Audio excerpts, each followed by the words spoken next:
Buenos días, buenas tardes, buenas noches. Estamos aquí una tardecita hoy no tan calurosa como otra, pero de calorcito. Yo desde Portugal, Nuria desde su casa y hoy, pues bueno, la tenemos a ella, Nuria Sierra, aquí, sonriente, pletórica, perfecta. Y yo quería saludarte, Nuria, ¿cómo estás? Hola, muy bien, Leonardo. Pues muchísimas gracias por invitarme a tu espacio y nada, encantada de compartir este ratito contigo, esta charla. Muchas gracias. Pues mira, os presento a Nuria más formalmente para quien no la conozca, porque Nuria Sierra, pues para mí es una figura esencial hoy en día en el panorama literario actual, porque si la buscáis, pues veréis que tiene su podcast, tiene su página, que es de estas profesionales, porque ella se dedica a todo el ámbito literario. Ella es escritora, ella es correctora, ella es mentora, es lectora profesional y consultora literaria. Lleva años ayudando a otros autores y autoras a encontrar su voz y sacar lo mejor de sus textos. Nuria no solo se ha hecho un nombre en el ámbito de la formación y la corrección, también ha participado en diferentes antologías de relatos y ha conseguido varios premios literarios, también como autora de libros que han sido reconocidos y premiados por su profundidad y por su originalidad, de los que hablaremos a continuación, y que podríais encontrar, que os lo recomiendo que os acerquéis a su web, en nuriasierra.com. Hoy nos sentamos con ella para hablar de escritura, de oficio, de descubrimiento personal y de lo que implica acompañar a otros en sus caminos creativos. ¿Qué tal, Nuria? ¿Me he dejado algo por el camino o está bien Mm, como te he presentado? Perfecto, bueno, qué grandísima presentación. Yo ya no tengo nada más que añadir. Y nada, solo comentarte que, bueno, que me pillas ahora. Estamos en julio grabando este contenido y me pillas en el puerto de Santa María, que yo sé que, bueno, ya me has contado que eres de Cádiz, así que yo estoy Sí. viendo desde mi ventana Cádiz y bueno, pues nada, encantada de estar aquí esta tarde y fenomenal la presentación. No tengo nada más que añadir, así que nada, dale. Adelante. Pues nada, muchas gracias. Me ha encantado eso, esa hermosa coincidencia, porque nos encontramos aquí de vez en cuando y se dan coincidencias que digo yo, esto es bonito, porque que tú estés en el puerto Santa María ahora, que yo esté en Cádiz de vacaciones, que haya ido unos días a Portugal y que nos encontremos aquí, yo estoy en un Porsche, la mar de bien, pero me gusta aquí tener siempre recordando a Nuria Sierra y a nuestros invitados e invitadas. Con lo cual, perfecto, me encanta. Ella ha estado hace poco, me comentaba entre bambalinas que ha estado en la Feria del Libro de Cádiz. ¿Cómo ha sido eso, Nuria? ¿Cómo te ha ido este año en la Feria del Libro de Cádiz? Tú que eres una asidua. Pues me gusta muchísimo, bueno, me encantan las ferias. El año pasado estuve en Madrid firmando, bueno, ya he estado en varias ocasiones. El año pasado firmé con la editorial Adesoras, que fue la editorial que publicó mi último libro de relatos, que quedó finalista del premio Soledad Verdú, de cuentos con ilustraciones. Y el año pasado estuvimos allí, en Madrid, firmando. Estuve también en Sevilla, estuve en Tomares. Y el año pasado también estuvimos en Cádiz. A mí me encanta Cádiz.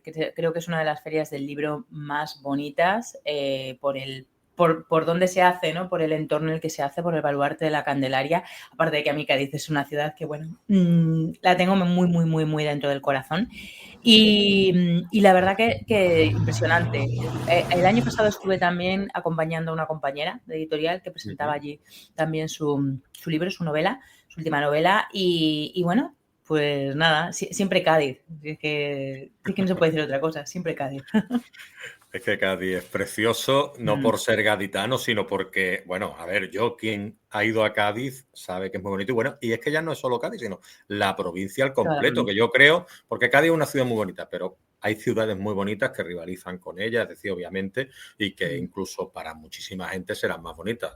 Tú que eres de Sevilla me entenderás lo que estoy diciendo. sí. Después está Granada, después está Córdoba, ahí hay, pues, belleza por un tubo, ¿no? Como se suele Mm, decir, y entonces, pues bueno, te puede parecer a ti más bonita una, a mí otra, pero bueno, yo lo que hablo de Cádiz sobre todo es de la provincia, que la mm. provincia tiene muchísimas cosas, y a mí me gusta muchísimo la provincia, y después te viene a Andalucía y te va a Sevilla y también Sí, los es una huequecitos de si maravilla. lo veas.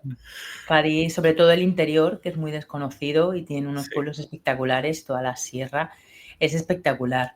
Aparte de la sí. costa ya, que ni hablamos de las playas. Exacto. Pues bueno, yo quería hablar, paso un poquito después de estos piropos a nuestras De tierras este mutuos, preámbulo ¿eh? turístico. Pasamos un poquito a preguntarte a ti qué es para ti la escritura. Wow, qué preguntón. Pues para mí la escritura es una forma, es muchas cosas, pero es una forma de conocerme, de intentar poner en pie temas que tengo como recurrentes en la cabeza y que no soy capaz de encontrar una respuesta. Entonces, lo escribo tampoco para encontrar una respuesta, sino para intentar profundizar, ¿no?, en esa temática y también para conectar con los lectores y para también lanzarles a ellos la pregunta, ¿no?, bueno, pues de ese tema que a mí me apasiona. También es una forma de, como digo yo, de bajar como historias, aterrizar historias al plano real, ¿no? Porque todo surge, la creatividad, a mí el proceso creativo es algo que me tiene loca, ¿no? Y me tiene muy continuamente estudiando cómo cada autor, cómo cada autora afronta la forma de ponerse a escribir, ¿no? Hay gente que parte de una idea, parte de un fogonazo, hay gente que parte de una conversación, hay gente que parte de una imagen, y luego cómo toda esa historia se va gestando en la cabeza y se va como aterrizando, está como en un mundo de las ideas que no está en ninguna parte, y luego cómo todo eso se va aterrizando. Eso es lo que más me gusta, el poder, digamos, bajar a la tierra, ¿no? Bajar a la tierra toda esa idea que tienes en la cabeza, construir todo ese mundo y dársela al lector en formato pregunta, ¿no? En formato de, oye, ¿a ti también te interesa este tema? ¿Cómo se puede profundizar más en este tema en concreto, ¿no? Entonces sí, es una forma de conocerme, de conectar y de aterrizar todo eso que no está en ninguna parte y de repente como que toma forma y llega a los lectores y los lectores te dan su feedback también, ¿no? Y te dicen lo que les ha parecido esa historia. Estupendo, ¿no? Nuria, mira, yo, a ver, quería conectar tu respuesta anterior, lo que pasa es que quería entrar un poquito ya en lo que era la entrevista con qué era para ti la escritura, pero también quiero pues agradecerte en lo del tema, todo el tema del podcast y la cercanía que tú has tenido también siempre conmigo, porque, a ver, cuando yo empecé o cuando yo te conocí, casi que eras un referente, yo no había empezado con el podcast todavía, yo estaba un poquito en calzoncillo, como se suele decir, ¿no? Es decir, estaba con el blog, más con la escritura, un poquito timorato, un poquito con el tema del impostor, etcétera, y poquito a poco te voy escuchando a ti, es que lo haces muy bien, claro, hablas tú con esta profesionalidad y con esta facilidad y claro, pues yo quería hablarle a la gente de tu podcast Pasión por la Escritura Creativa y que tú, Sí, pues aquí sacamos un poquito el autobombo, que de vez en cuando yo lo sí. digo, aquí merece la pena venderse a uno mismo, a una misma en tu caso, porque lo que hacemos, o en este caso tú lo que haces lo haces muy bien. Entonces quiero que hables un poquito de cómo nace ese podcast, cómo nace esa pasión tuya por la escritura y por hacer todo esto que haces de divulgadora, ¿no? Vale. Pues muchas gracias, Leonardo. Me encanta que me des feedback bueno, y me encanta que los oyentes me dejen comentarios porque eso también ayuda a mejorar, a crecer, a dar variedad de temas, ¿no? Y a pensar que no estoy sola, ¿no? Que no estoy como hablando a la nada o a mi gata en casa, que es la única que escucha el podcast cuando lo grabo. Bueno, nace de la forma más peregrina que te puedas imaginar. Yo ya había empezado con el canal de YouTube hace muchos años. Ya el canal ahora mismo bueno, creció mucho, tiene muchos seguidores, muchas visualizaciones y yo lo empecé hace 7 años. Pensando además que no iba a tener ningún tipo de repercusión porque yo decía, un canal de escritura en YouTube, o sea, con una tipa que no conoce a nadie y enseñando el careto y hablando de técnica narrativa, ¿no? De trucos de escritura y de motivación para escribir, que son como los 3 grandes pilares del canal. Y de pronto, hace ya como 4 años, una cosa así, tuve mi talón de Aquiles son los ojos y tuve una conjuntivitis tremenda.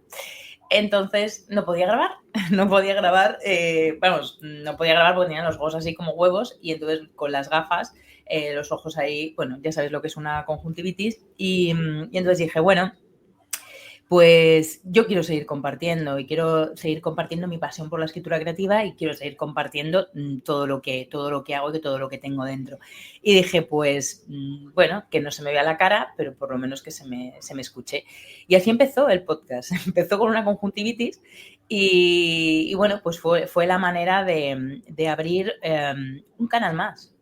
Un canal más donde comparto, bueno, pues prácticamente lo mismo que en YouTube, porque ahora mismo el formato que estoy haciendo es vídeo y luego de ahí extraemos el editor, extrae el audio para hacer el podcast, pero al principio nació como un canal alternativo y tengo otro programa que se llama Contraportada, donde ha habido 2 temporadas que hemos estado entrevistando a autores y autoras con, bueno, con cierto renombre, tanto sobre todo de ficción, pero hemos entrevistado también a ensayo, biografía, también, bueno, pues libros profesionales, ¿no?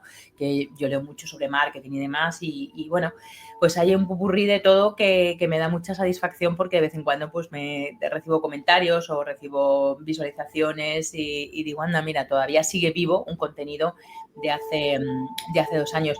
Y todo parte de lo mismo, igual que YouTube, igual que el blog, parte de mi pasión por la escritura creativa, o sea, de mi pasión por escribir y por compartir cosas que a mí me han servido a lo largo de estos años de escritura.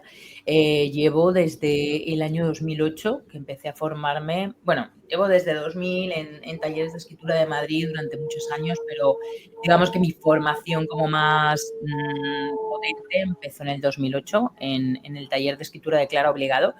Y bueno, pues a partir de ahí lo que enseño en todos mis canales, en todos mis contenidos son eso, cosas útiles, cosas prácticas, siempre lo digo, o sea, tiene que ser de utilidad, tiene que ser práctico y tienen que ser trucos que te sirvan.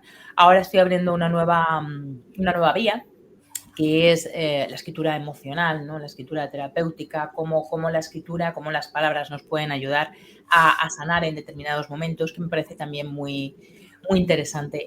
Pero todo surge de lo mismo, de mi necesidad por contar, o sea, por compartir esa pasión que tengo por la escritura, bueno, por la literatura en general, porque soy una grandísima lectora, no solamente por trabajo, ¿no? por los informes de lectura que realizo para editoriales, para agencias, para autores, sino también, bueno, pues me apasiona leer desde que soy muy niña. Así que nada, todo surge de lo mismo, pero el podcast fue por una conjuntivitis genial. Pues mira, vamos, te lo haría pasar mal, pero esa conjuntivitis, fíjate a lo que te ha llevado a una enorme alegría. Muchas veces lo que hablamos siempre, ¿no?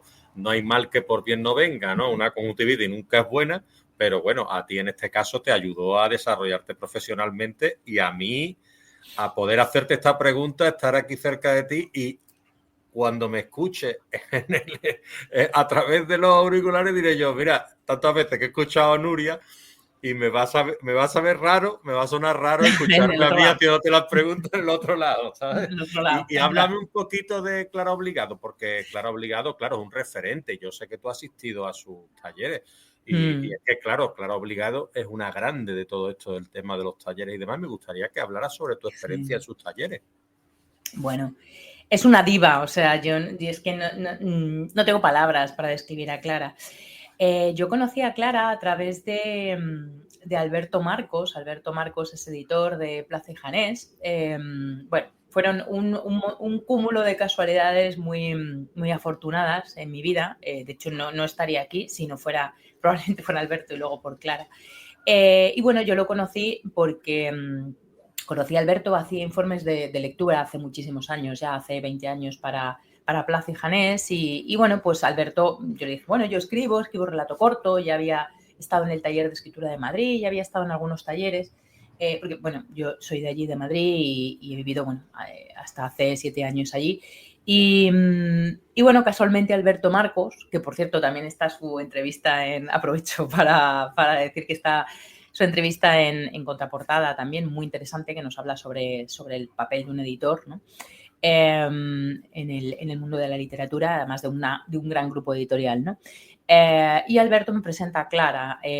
Clara no admite en sus talleres más que a gente a la que hace entrevistas antes, ¿no? Para ver un poco por dónde respira, ¿no? Porque es verdad que sus talleres son son como entrar en una familia.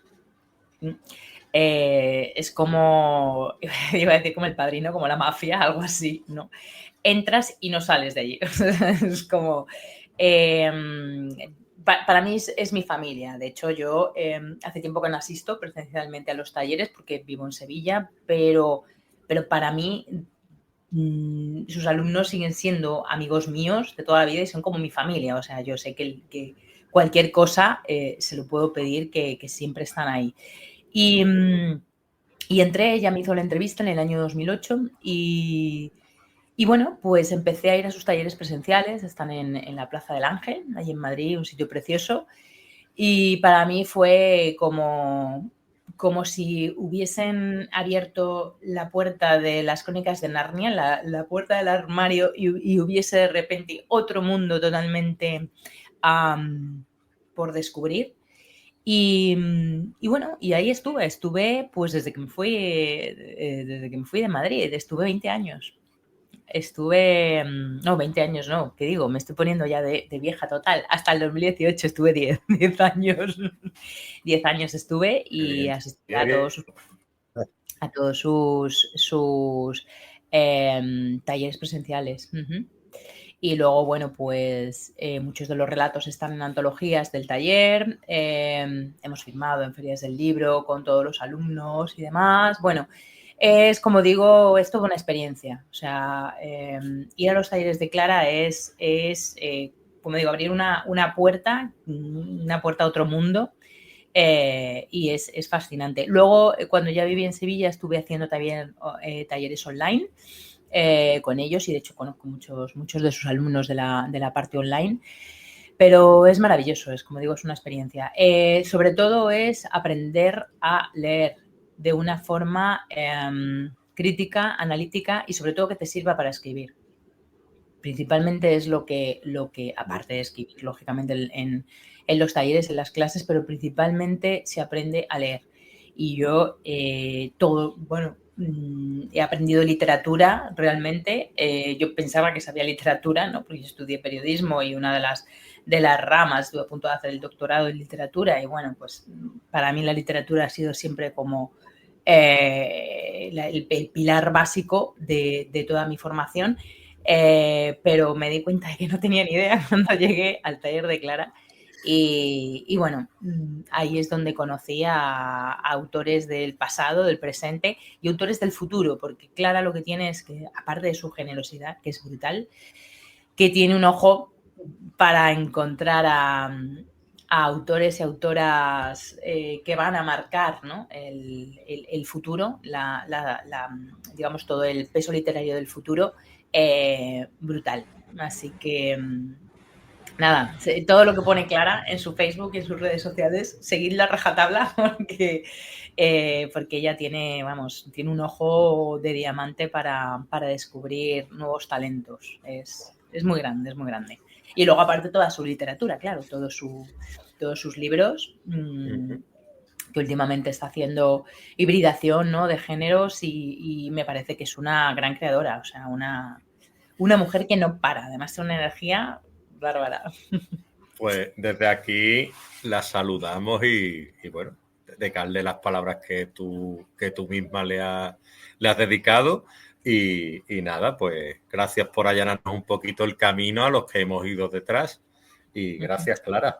Y por otro lado, bueno, esta pregunta conecta perfectamente con otra que te voy a hacer sobre tu obra, ¿no? Sobre la mujer que vendía el tiempo con la editorial A Deshoras, como tú hablabas, primer premio de novela breve, escritura creativa, Clara Obligado, en 2020. La mujer que vendía el tiempo. Qué título, ¿no? Sugerente, impactante. ¿Cómo surge ese título y de qué trata la obra? Bueno, antes de La mujer que vendía el tiempo, hay un libro de relatos que se llama Nido ajeno, de 2014, y la verdad es que A mí, tengo que confesarlo, me gusta muchísimo escribir relato. Ujú, Lo que pasa es que para mí la escritura de relato no tiene nada que ver con la de novela. El relato es una forma más de desnudarme, por llamarlo de alguna forma, de alguna manera, y en cambio la novela para mí es disfrute.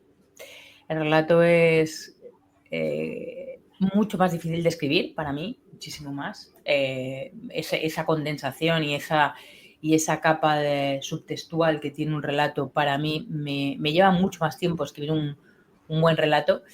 Y la novela La mujer que vendía el tiempo fue un gran disfrute. Ganó el primer premio de Claro Obligado, escritura creativa a la novela breve. Es una novela breve que tiene 100 páginas, básicamente, ujú, maquetadas. ujú. Y es la historia, está basada en novela. A mí me gusta meterme mucho en lo histórico y me gusta mucho recrear personajes que vivieron en la realidad, ¿no? Y es una novela que está basada en un personaje real, Ruth Belville. Ruth Belville era una mujer que heredó de su padre, de John Belville, el negocio de vender el tiempo. ¿Esto qué era? Bueno, John Belville fue un hombre que trabajó en el observatorio de Greenwich. ¿Y qué hacía este hombre? Pues se dedicaba, tenía un negocio claro, estamos hablando del siglo XIX, bueno, pues de que la estandarización del tiempo, ¿no? Que conocemos ahora, los usos horarios y el meridiano cero y todo lo que ahora mismo trabajamos en cuanto a horas, ¿no? A franjas horarias. No existía esto. Entonces, John Bilbille lo que hacía era que consultaba el reloj de Greenwich y se iba casa por casa, tenía una cartera de clientes, iba casa por casa vendiendo la posibilidad de consultar el tiempo, cuando obviamente no había relojes en las casas, no había el reloj de pulsera, no existía, pero no estaba tan estandarizado como ahora, bueno, como luego en el siglo XX. Entonces, bueno, el caso es que lo que hacía era vender la posibilidad de consultar el tiempo. Y ponía en orden, en hora los pocos relojes que habían en las casas de los ricos, claro, en aquella época en Londres. Le deja el negocio a su hija, a Ruth, y yo descubro ese personaje a través de un artículo en una revista de creatividad, me encanta y empiezo a indagar. Y había muy poco escrito sobre esta mujer, había poquísimo. Y me empieza ahí, bueno, si la queréis buscar, hay solamente una foto, una o dos fotos de ella. Y ella, en la Segunda Guerra Mundial, ella ya tiene, mi novela se ambienta en 1940, durante la batalla de Inglaterra, cuando, bueno, Inglaterra está ya solo en el continente luchando contra el ejército nazi. Y ella ya tiene 80 años cuando en 1940. ¿Qué es lo que pasa? Que yo tomo su figura y lo que hago es recrearla. A mí me interesa que fuera una señora mucho más joven, que tuviera como unos 50 años para hacer también lo que me interesaba a mí, que era trabajar 3 temas, ¿no? El amor propio, las segundas oportunidades y el cambio de paradigma que se produce durante la Segunda Guerra Mundial.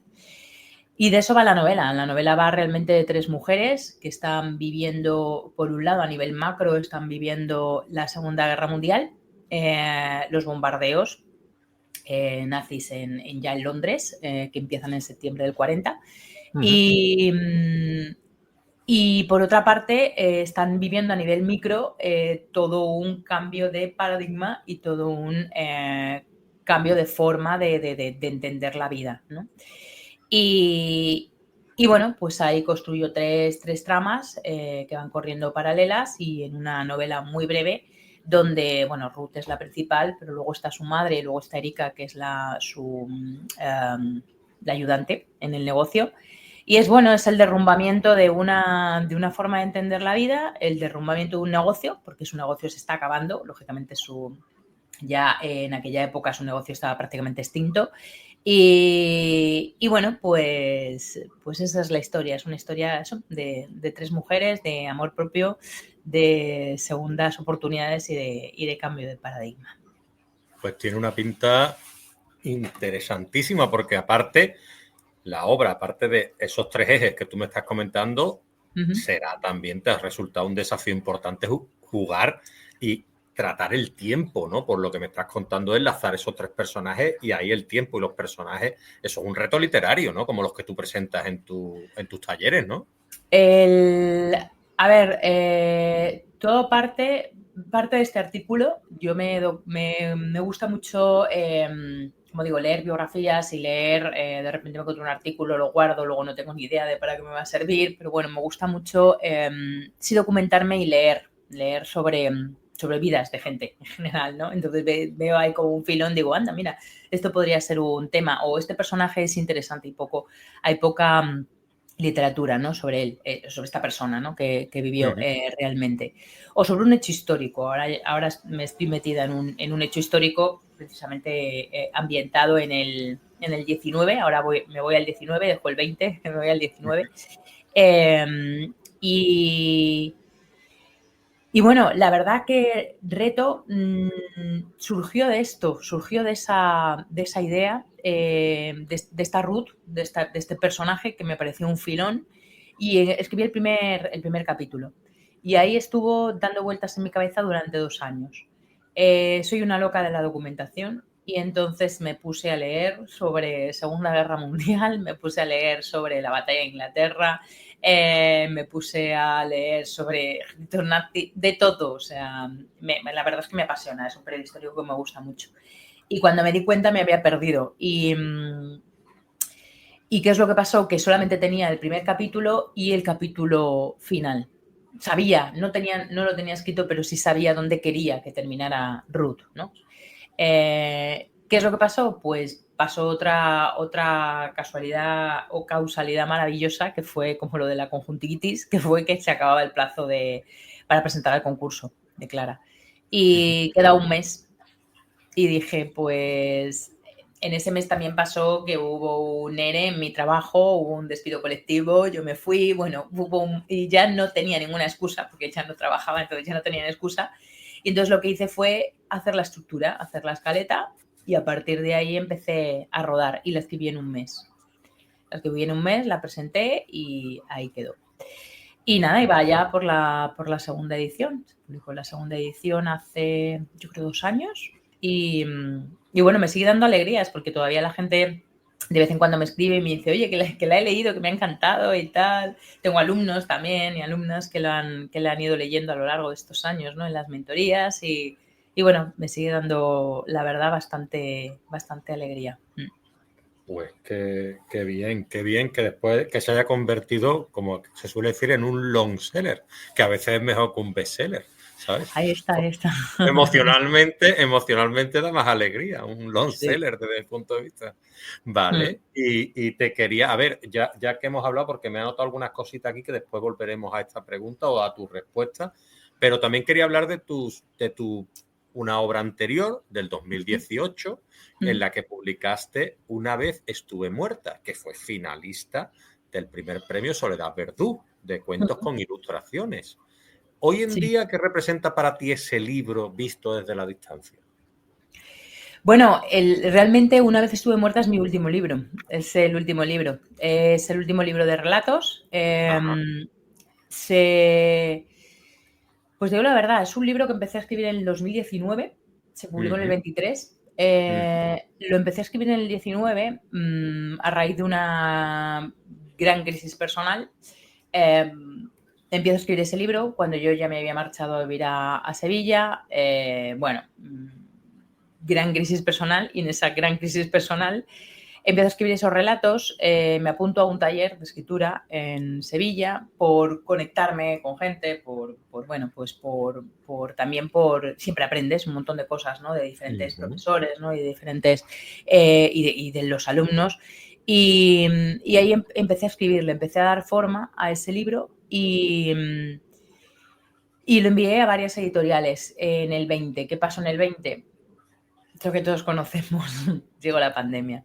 Sí. Entonces, el relato es un género que, bueno, pues que tiene poca salida editorial, hay que reconocerlo, salvo 3 editoriales contadas en España, ¿no? Páginas de Espuma y bueno, salto de página Sí. y alguna más, es complicado, ¿no? Vender el relato, sobre todo, además, cuando no tienes un bagaje, ¿no? O no tienes detrás, ¿no? Una carrera que te avale. Entonces, bueno, yo lo presenté a varias editoriales, en alguna de ellas lo eligieron y ¿qué es lo que pasó? Que llegó la pandemia, entonces eran muy editoriales de Sevilla, además, muy chiquititas, y ¿qué es lo que pasó? Pues que se quedaron sin subvenciones y se quedaron ese año sin publicar, ¿no? Los 4 libros que iban a publicar ese año se quedaron en 2 y el mío se cayó. Entonces, en esas que yo seguí RQR, intentando publicarlo, yo quiero que me lo publique, yo quiero que me lo... Y encontré el premio Soledad Verdú de cuentos con ilustraciones. Le pedí a una amiga que si lo ilustraba, había que presentarlo con 4 ilustraciones, y quedó finalista en el año 2022.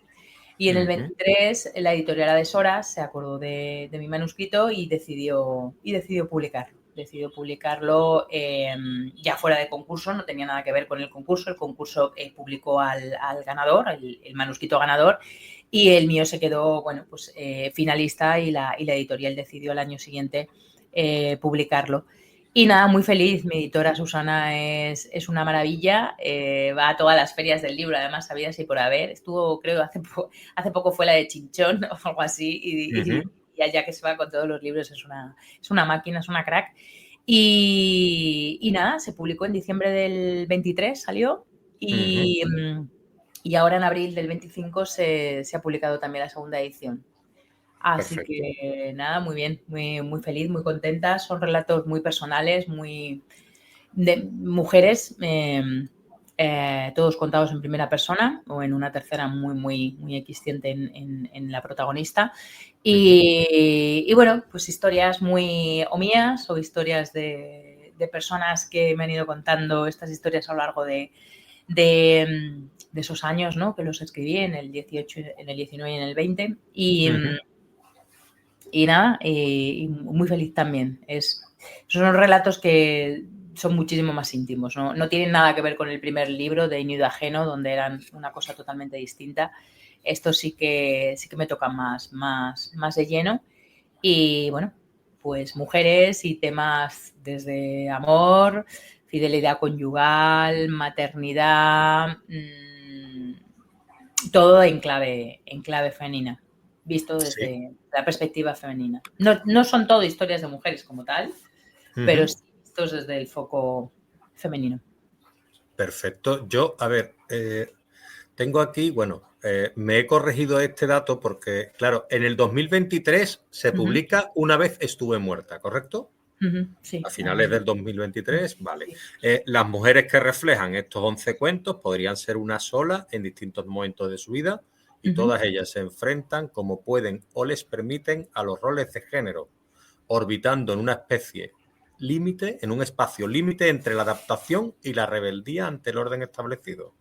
Cuestionan el amor, la maternidad, las relaciones de pareja, el sexo, la fidelidad conyugal y todas aquellas cuestiones que imponen una postura femenina ante la vida.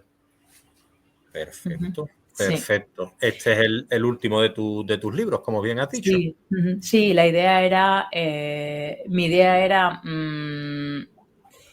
que todas las historias son historias de mujeres en diferentes momentos de su vida. Hay niñas, hay adolescentes, hay mujeres jóvenes, hay mujeres ya más maduras, hay incluso octogenarias.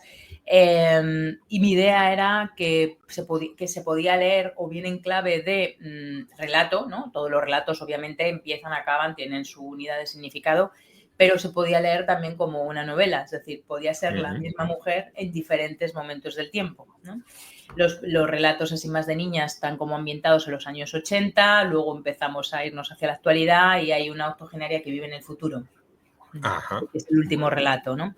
Entonces, no es un cuento futurista ni es un cuento de ciencia ficción, pero bueno, tiene determinadas claves que sí quedan por pensar que vive en el futuro, ¿no? En un futuro cercano, ¿no? Dentro de 30 o 40 años. Entonces, bueno, se puede leer en clave de eso, de relatos unitarios, ¿no? Totalmente. De hecho, el premio era un relato corto, o sea, no era novela ni mucho menos. Pero mi intención era que bueno, pues que podía hacerse una lectura a lo largo del tiempo de una única mujer. Pero no están en orden cronológico. Voy a saltos, están contados a saltos. Perfecto. Después, si volviéramos atrás, La mujer que vendió el tiempo en el año 2018, Sí. ¿vale? Y después ya tendríamos Nido ajeno en el Nido ajeno. 2014, colección El pez volador. Háblame un poquito de este volumen de relatos primero que tú, aparte de los que fuiste publicando, los que fuiste tratando en otros concursos y demás, que es tu primera publicación oficial como volumen de relatos. Háblame un poquito de tu experiencia así en este primer volumen. Pues ese libro vio la luz en 2014, pero la verdad es que fueron relatos que yo escribí incluso en talleres antes de llegar al taller de Clara. Entonces, la verdad que el volumen no tiene tanta unidad identitaria, o sea, no tiene una temática tan sólida como pueda tener Una vez estuve muerta, ¿no? Que ese fue un proyecto que sí que inicié con esa voluntad, ¿no? Con la voluntad de escribir relatos de mujeres sobre estos temas, y ahí había como un proyecto, digamos, más sólido. Nido ajeno surge de años de escritura, casi de 10 años de escritura o más, donde, bueno, pues lo que hicimos para luego crear una unidad dentro del libro fue elegir de entre un montón de relatos, porque ese libro tiene, yo no sé cuántos relatos tiene desde micros hasta relatos de 5 o 6 páginas, que yo creo que debe ser el más largo. Lo que hicimos fue dividirlo la editora y yo, como dividirlo en 3 áreas temáticas: en infancia, familia y parejas. Y bueno, todos tienen el denominador común de que están como en un nido ajeno, ¿no? Como el cuco, ¿no? El cuco que pone los huevos en el... hay de hecho un relato que habla sobre esto, bueno, que se llama Nido ajeno, un micro relato que habla sobre eso, sobre cómo el cuco pone sus huevos, ¿no? En nido ajeno. Y acaba siendo un intruso, ¿no? Y acaba echando al resto de los polluelos, ¿no? Del pájaro original de ese nido. Entonces tienen ese denominador común, ¿no? Todos los personajes están como desubicados, fuera de lugar, en un nido ajeno. Y van eso, sobre infancia, que es un tema que a mí me toca especialmente: infancia, familia y parejas. Y lo que tienen también en común, que está sigue mucho la estela de Carver, mucho del realismo sudamericano, Carver, Bukowski, ese tipo de autores. Entonces, os digo que no tiene nada que ver con luego Una vez estuve muerta, porque Una vez estuve muerta está más en la línea de autoras tipo Lorrie Moore o Flannery O'Connor, claro, obligado también, o sea, en otra línea totalmente distinta, ¿no? Y en cambio Nido ajeno es más Carver, más Bukowski, es una tercera persona, casi todos los relatos, es otra cosa, digamos que es un libro más de picoteo muy primario, ¿no? O sea, yo ahora lo veo con compasión, ¿no? Con cariño y con muchísimo amor, pero normalmente no vuelvo a leerlo. No, Bueno, porque dices, bueno, ópera prima, ¿no? es hijo de su tiempo, ¿no? Pero Claro, pero es así, es la ópera prima, se comienza mucho cariño que le guardamos a los primeros libros que escribimos y demás. Pero bueno, a ver, ahora me viene otra pregunta, porque claro, hablas ha habido, entiendo que en tu trayectoria una mejora, es decir, o en tu estilo y todo lo demás, ¿no? Porque claro, desde Nido ajeno hasta la última de tus obras, tiene que haber habido una proyección, ¿no? Y un progreso. ¿Tú cómo te has visto en ese progreso desde Nido ajeno hasta Una vez estuve muerta? Bueno, yo en Nido ajeno ahora me veo muy reflejada en alumnas, ¿no? Y en alumnos míos de las mentorías, que les da mucho pudor hablamos, ¿no?, del síndrome del impostor, les da mucho pudor también el síndrome, yo le llamo de Salinger, ¿no?, que es el síndrome del miedo a la visibilidad, ¿no? Y yo creo que en las primeras obras nos pasa eso. Intentamos ocultarnos, intentamos que no se nos vea, intentamos eso, utilizar mecanismos como una tercera para intentar como tapar, ¿no?, poner capas sobre lo que estamos contando con el fin de que, pues si lo va a leer mi madre, ¿no?, o lo va a leer mi padre, o lo va a leer mi primo, y qué va a pensar de mí la vecina del quinto, ¿no? Entonces, creo que tenemos ese pudor. Yo ya digo, yo lo veo en los alumnos y me da eso, me da mucha ternura porque me veo muy reflejada y digo, es verdad, ¿no? Tenemos ese miedo a la visibilidad, miedo al que dirán, y según va pasando el tiempo, te vas dando cuenta de que está todo en la cabeza, o sea, está todo en tu propio relato, pero es todo mentira, es todo mentira. La gente le da exactamente igual porque lo va a leer en clave de ficción. Y si no lo leen en clave de ficción, cuando se trata de una ficción, incluso de una autoficción, ¿no? Incluso mi último libro, que está muy basado en hechos personales, y que muy poca gente en el fondo sabe cuáles son las historias reales que laten por debajo de esa ficción, ¿no? Entonces, digo, ¿qué es lo que he ido ganando con el tiempo? Autenticidad y verdad. Sobre todo por esa forma de dejar que el relato no nos coma, ese relato de ¿qué dirán? ¿Qué va a decir mi madre? Pues mi madre leyó los relatos y salían madres. Y lo único que ella me dijo, ha habido un relato que he leído sobre un piano que yo recuerdo cuando tocabas el piano. Ya está. El resto era todo ficción. Yo preocupadísima porque lo leyera mi madre, mi padre. Y en el último libro, de verdad, me ha dado exactamente igual. Iba a decir una palabrota, pero bueno, me ha dado exactamente igual. Bueno, Lo tampoco que estamos en horario infantil, Nuria.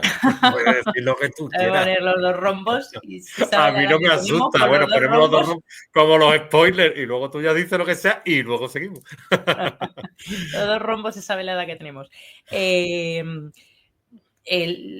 Lo dicho, es que me importa una mierda lo que haya pensado todo el mundo que los haya leído, porque... Y creo que precisamente lo que engancha de ese libro y lo que la gente luego me ha comentado de ese libro es que hay un pálpito de verdad, o sea, que hay una autenticidad y una semilla de realidad, ¿no? De tocar pelo, ¿no? De, wow, esto es verdad que podía haber ocurrido, ¿no? Aunque luego tengan 1000 capas de ficción, pero es verdad que debajo sí que late la realidad. Y eso es cuestión de años y sobre todo de dejarse de ese relato de qué dirá la gente cuando me lea, ¿no? Entonces, vaya por delante que no importa quién nos lea, lo que importa es mostrarnos con autenticidad y con verdad sobre lo que contamos. Pues Porque me por muchas parece. capas que le pongamos al relato, al final siempre va a latir algo nuestro, ¿no? Y eso es lo Pues que mira, realmente engancha a los lectores, esa emoción. me parece una respuesta formidable porque lo de la autenticidad y la verdad me lo ha notado porque yo soy de esas personas que justamente me pasaba lo mismo, el terror, miedo no, terror al juicio ajeno. Es decir, si escribo sobre un asesino, se pensarán que yo soy capaz de meter a alguien en una bolsa y tal, y tirarlo al río y tal. Si escribía sobre yo qué sé, sobre temática de género o tal, pensarán que yo soy maltratador. O si escribía sobre pues una chica lesbiana que se enamoraba de otra y tal, mi prima pensará que, bueno, no es algo que vaya contigo, es decir, tú deja que la gente interprete lo que tenga que interpretar, ¿no? Digo yo, ¿no? Claro. Y muchas veces nos preocupamos de cosas que no están en nuestras manos y es una respuesta que me encanta la que has dado. Yo creo que la literatura es una forma bella, no solamente bella, sino una forma también entretenida de contar cosas crudas, ¿no? De la realidad. Y ¿por qué no? O sea, ¿por qué no meternos en el fango? O sea, creo que del fango es de donde nace esa verdadera autenticidad.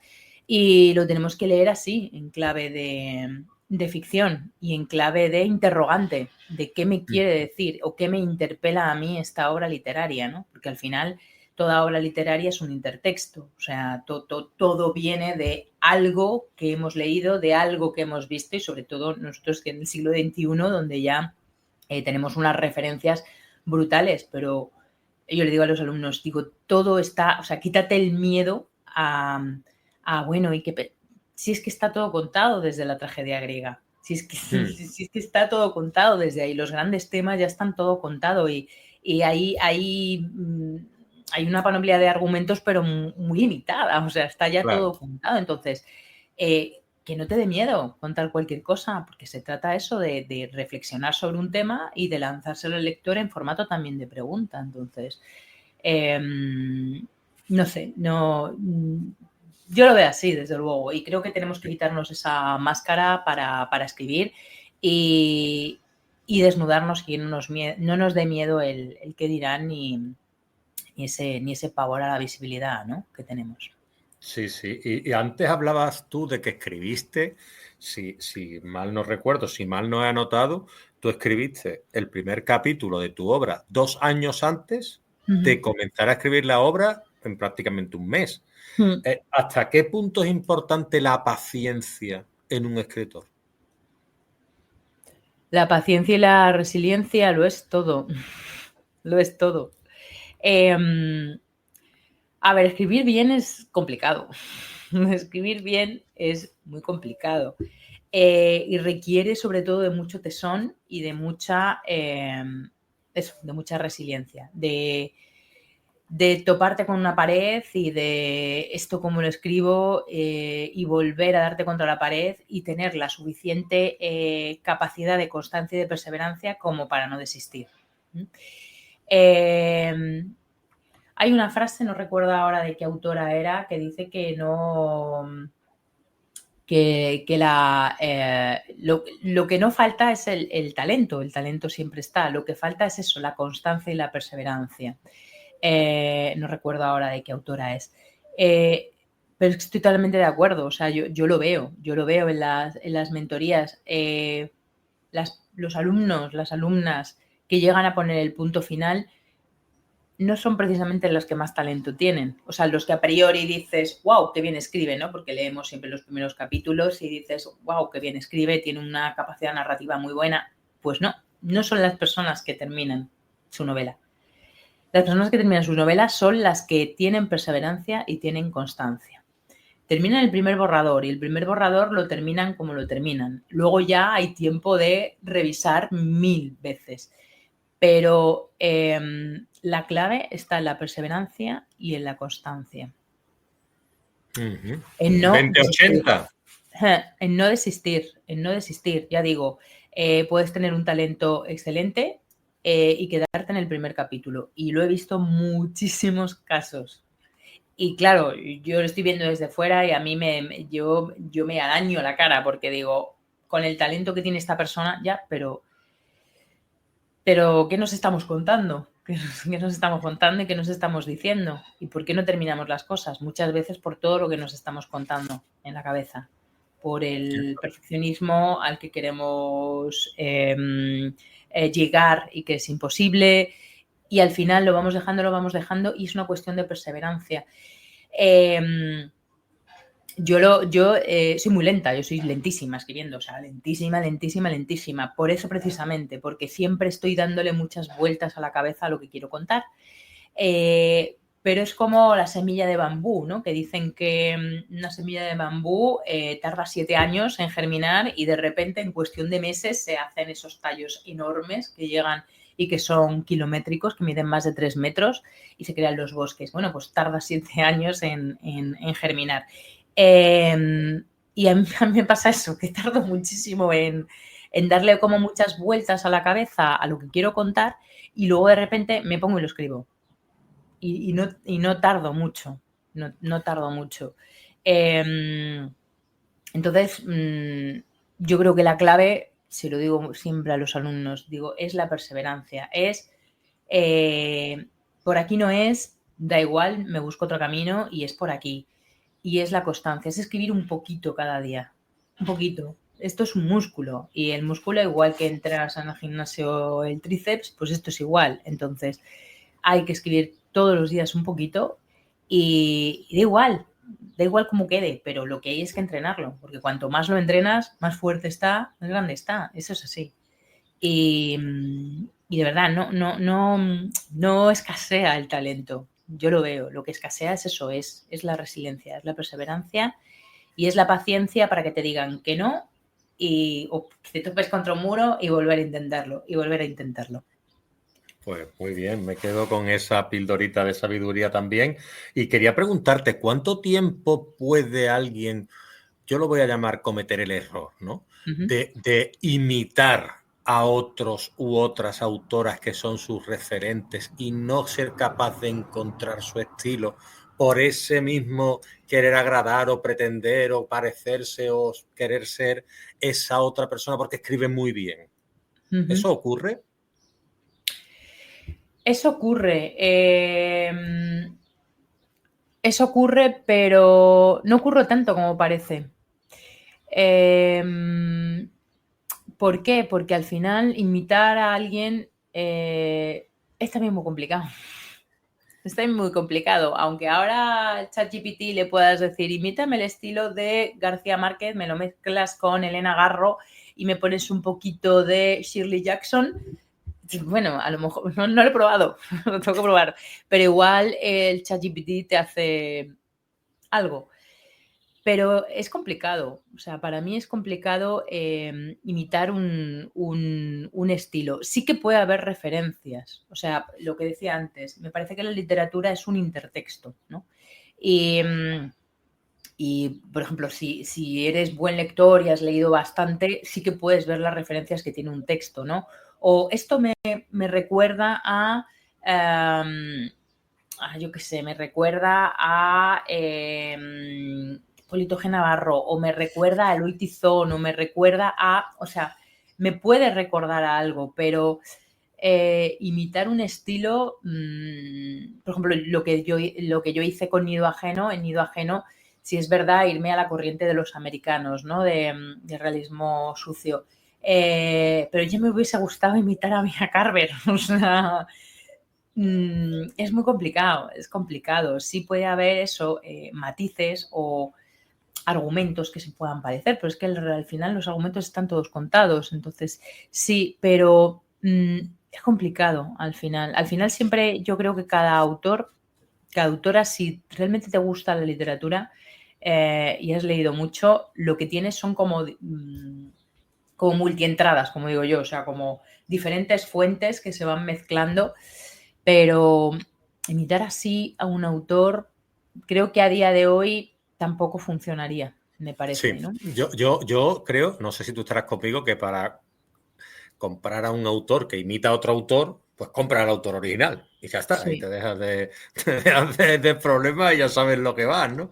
Pero sí. bueno, la cuestión era un poco, pues no sé, eso de que somos como bebés en algunos aspectos. Por lo menos yo me he sentido en algún momento de decir, a ver, he tardado más en encontrar mi estilo porque a lo mejor quería ser un poquito más pretencioso, ¿sabes lo que te quiero decir? O no, de Uh-huh. volverán las oscuras golondrinas y tal, y montar una película que digo yo, bueno, vamos a hacer más directo, más natural y más Leonardo, ¿no? En lugar de Uh-huh. irte a Gustavo Adolfo Bécquer, que era un grande que no va a llegar ni al suelo de los zapatos jamás, ¿no?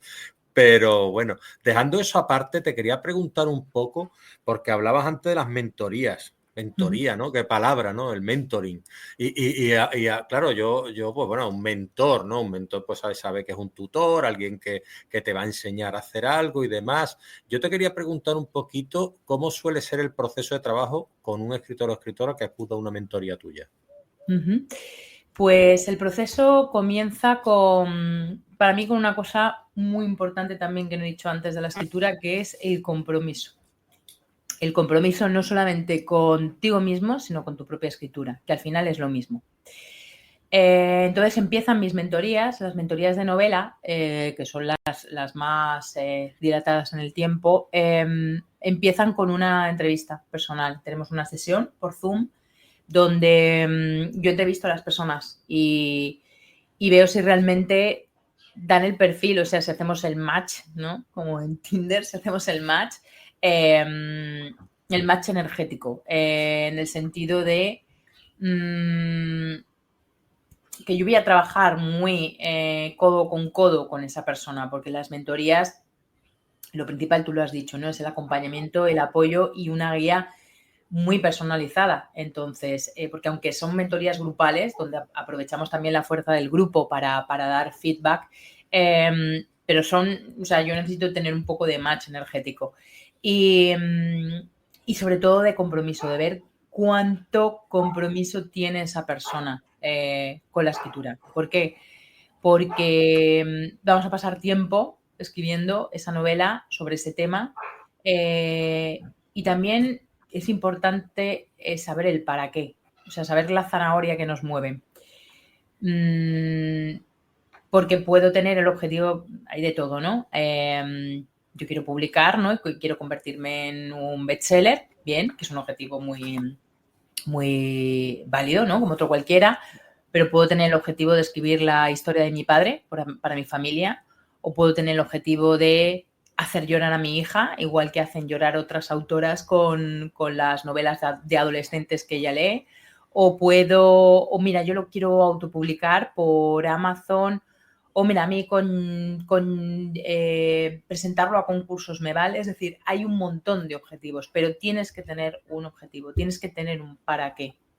Porque para mí me parece que es un requisito imprescindible. El para qué estás escribiendo lo que estás escribiendo. Si estás escribiendo para ti, va a ser complicado que lo termines. No digo que sea también un objetivo válido, el escribir para uno mismo es estupendo, ¿no? Lo que hablaba al principio de la escritura, por ejemplo, terapéutica o de la escritura emocional, tiene ese objetivo, ¿no? Escribir para nosotros y escribir como una forma de sanar, de conocernos y de entendernos. Pero si quieres escribir novela, tienes que tener un para qué. Y tiene que ser un para qué fuerte y un compromiso fuerte con tu escritura. Entonces empieza por ahí, por una sesión por Zoom, es una especie de entrevista. Si hacemos match y está todo ok, pues nada, empezamos. Son mentorías. La de novela es mentoría grupal, que dura 3 meses, donde tenemos sesiones grupales, luego tenemos una sesión individual también para leer el primer capítulo y yo voy acompañando y guiando en el proceso de forma individual, dudas, preguntas, consultas sobre la novela que está escribiendo cada uno de los alumnos, y luego nos juntamos una vez por semana de forma grupal para, bueno, pues para uno exponer sus dudas, sus consultas y demás. Y luego hay formación dentro de la plataforma, hay formación grabada, donde tenemos desde formación teórica, me refiero, ¿no? Que, bueno, a mí me parece interesante también, aparte de que te vaya acompañando y guiando, que tengas una base de teoría, ¿no? Pues desde narradores hasta temas, hasta hacer una escaleta, por ejemplo, que me parece fundamental. Para dar estructura a la novela, hasta hablamos de personajes, hablamos incluso de carta de presentación, de temas de concursos, de temas de salidas editoriales y demás, y ahí está toda la formación grabada con ejercicios, y eso es para toda la vida. Los alumnos siguen entrando desde hace 3 años, siguen entrando a esa parte grabada de formación, y lo único que se acaba son las sesiones, digamos, grupales y el acompañamiento mío personalizado. Perfecto. Vamos a entrar un poquito en lo que es las 3 preguntas finales y para que más o menos sepas tú que tampoco nos vamos a ir muy lejos temporalmente, que ya llevamos 1 horita. Yo estoy muy a gusto. Pero yo podía seguir aquí contando toda la tarde. Pero yo prefiero que venga más veces, ¿sabes? Porque es una alegría tenerte y recibirte. Y yo te quería preguntar, ¿qué proyectos tienes tú ahora entre manos como escritora? Tengo una novela que lo decía antes, estoy en el siglo XIX y llevo 2 años, me va a pasar lo mismo que La mujer que vendía el tiempo, que llevo 2 años y seguramente en un mes me pondré y la escribiré. Pero llevo siglo XIX. Le pregunté a una autora, a María José, es una autora de novela histórica, bueno, de ensayo, es una gran experta del siglo XIX español, y me mandó bibliografía y ahí estoy, leyendo, me pierde la documentación. Es un hecho histórico, está basado en un hecho histórico.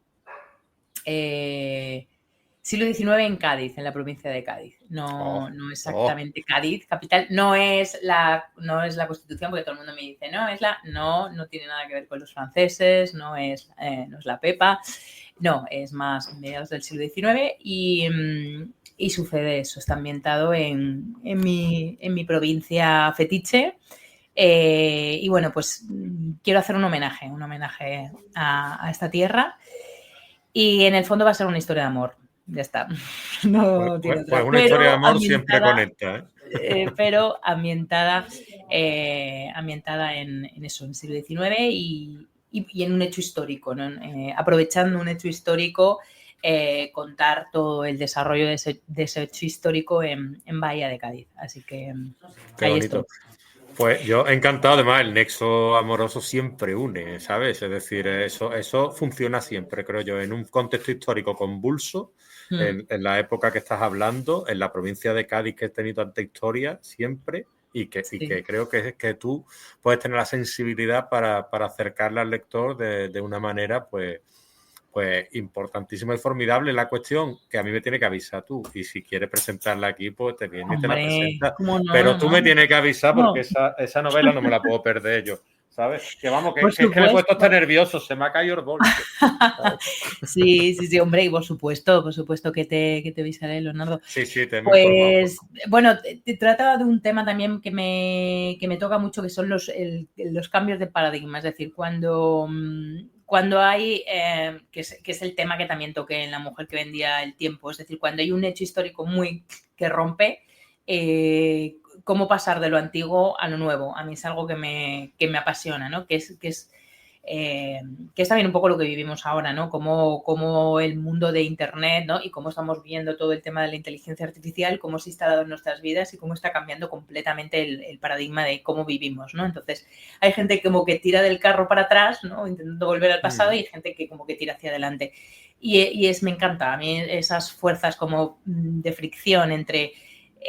ya de por sí es un conflicto, ¿no? Esas fuerzas contrapuestas ya te hacen el conflicto de una novela. Entonces, por un lado estará ese conflicto macro y por otro lado estará la historia de amor ambientada en muchos personajes. Es una historia muy coral, es una historia un poquito ambiciosa, tiene 2 narradores y bueno, pues ahí estoy, perdida en la documentación, que es a mí lo que me gusta. Yo tendría que ser documentalista, de novelista, pero bueno. Pues mira, tengo una pregunta que suelo hacer en esta segunda etapa, como la llamo yo, ¿no? Más visual, más audiovisual, que es el silencio, ¿no? El silencio es algo que a veces, pues, nos hemos olvidado de que existe y da mucha paz, ¿no? Porque siempre estamos, voy a poner la tele de fondo, voy a poner la radio de fondo, me voy a poner un podcast, me voy a poner tal, y parece que huimos del silencio, ¿no? El silencio en tu vida y en tu literatura, ¿qué lugar ocupa hoy por hoy? Bueno, yo no tengo tele. Yo hace muchos años ya que no tengo tele, entonces no veo tele. Veo streaming y demás, plataformas de streaming, pero vamos, no veo tele. Para mí el silencio es el mar. Para mí el silencio en mi vida es el mar. Es irme a la playa, ¿no? Que tengo la fortuna de tener la playa cerca, irme a la playa y poder estar escuchando las olas solamente, escuchando el mar, el sonido del viento, ¿no? Que aquí en Cádiz no falta nunca. y para mí eso es el silencio. El silencio que está en el fondo ocupado, ¿no? Porque, bueno, todo silencio creo que no es vacío, ¿no? Que es... eso, sí. El silencio de la naturaleza, porque a veces el silencio ese vacío del que tú me estás hablando, ese silencio a veces retumba, ¿no? Pero el silencio natural... Sí, para mí es el silencio bueno, ¿no? El poder ir a la playa, el escuchar las olas, el estar eso, en la orilla, simplemente escuchando el murmullo del mar. A mí eso me da... Para mí eso es el silencio, que es casi como la paz, ¿no? El equilibrio. Perfecto. Y ya para finalizar, preguntarte un poco si tú pudieras hablar con esa Nuria Sierra de tus inicios, que hablabas tú que dejó su trabajo, creo que trabajabas en un banco, porque yo te sigo y sé Ujú. más o menos tu historia, y que lo Sí. dejaste y demás, y empezaste con la escritura, y diste un paso muy importante y muy valiente. ¿Tú qué le recomendarías a esa Nuria Sierra de hace 15, 20 años, si pudieras hablar hoy con ella? Pues yo le diría que siguiera su corazón y que iba por buen camino. Perfecto. No, ahí no cambias el futuro nunca. Eso No. es un consejo Marty McFly. Perfecto. Me encanta. Sí, sí, Pues sí, sí, sí. Sigue tu corazón, sigue tu corazón. Por ahí nunca te vas a equivocar. perfecto. Pues te agradezco muchísimo este ratito, Nuria. A Siempre es ti. un placer tenerte aquí, tu profesionalidad, tu simpatía, tu sonrisa y esa cercanía que tienes, porque yo cada vez que me he acercado a ti para proponerte algo, como pasar por aquí para una entrevista, ahora el audiovisual, ha sido cuando leo. Y eso es gloria bendita, ¿no? Oro puro, como se suele decir. Ujú. Sí. Entonces, pues yo te lo agradezco mucho, ¿no? No, De verdad. muchísimas gracias a ti, Leonardo. Muchas gracias por este espacio, por esta charla. Me pasó fenomenal. Y nada, que muchísimos éxitos con este nuevo formato. Y bueno, cuando quieras, pues nos vemos de nuevo. Pues nada, un besito Un beso, y pues que va para Cádiz y gracias por todo. un abrazo, Venga, muchas un gracias. abrazo, hasta luego.